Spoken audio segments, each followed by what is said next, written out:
Tisztelt tatabányai választópolgár! Kilián Géza vagyok, születésem óta itt élek önök között a városban. Édesapám a nagyegyházi bányaüzemben dolgozott, de őt sajnos már elveszítettük. Édesanyám a BHG alkalmazottja volt. Egyszerű munkás családból származom. Számomra Tatabánya képviselete érzelmi kérdés, ez az én otthonom. El sem tudom képzelni, hogy Tatabánya országgyűlési képviselője ne éljen önök között a városban. Mint bárki gondolná, és ha több kell még, akkor többen leszünk. Ebben a házban születtem és nőttem fel, habár a feleségem szerint még nem teljesen, azonban az anyukám az még mindig ott lakik a második emeleten.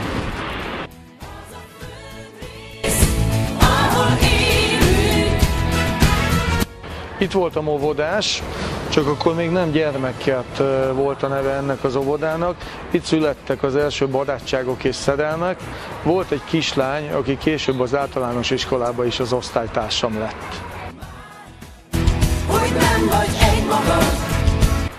Ide jártam általános iskolába, itt ismerkedtem meg a zenével. Igazából gitározni szerettem volna, de végül is szülői rábeszélésre a klarinét mellett döntöttem. Az osztálytermünk az az iskola első emeletének a hátsó részében volt, és itt volt elől az iskola büfé, ami egy nagyon kedvelt helyszín volt. Ez az ország, ahol én. Itt zenéltem a Városi Ifjúsági Zenekarban, csak akkor még nem Erkel Ferenc zeneiskola volt, hanem Úttörő és Ifjúsági Ház. Csütörtökönként délután és vasárnap délelőtt voltak a próbák.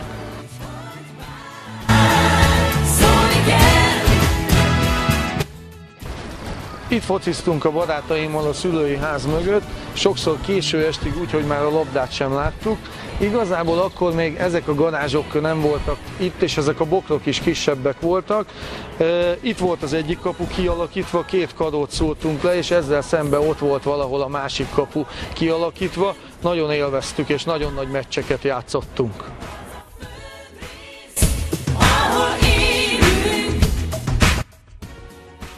Itt érettségiztem le, csak akkor még nem Mikes Kelemen volt a neve, hanem Dolgozók Szakközépiskolája, és 2001 óta tanítok itt.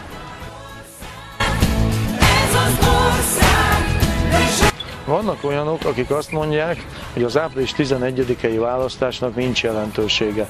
Ez nem igaz. A rendszerváltás óta még egyetlen választásnak sem volt akkora jelentősége, mint a mostaninak lesz. Önök április 11-én dönteni fognak arról. Akarják-e azt, hogy Magyarország továbbra is szabadon és demokratikusan fejlődjön? Akarják-e a panelprogram folytatását, amelyet még a megyesi kormány kezdett el?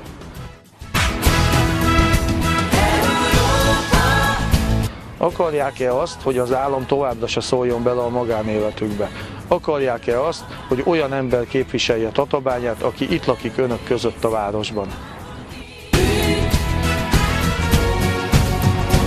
Ha mindezt valóban akarják, akkor arra kérem önöket, jöjjenek velem április 11-én, és mutassuk meg Magyarországnak, hogy ez a bányászváros kiáll az értékei mellett.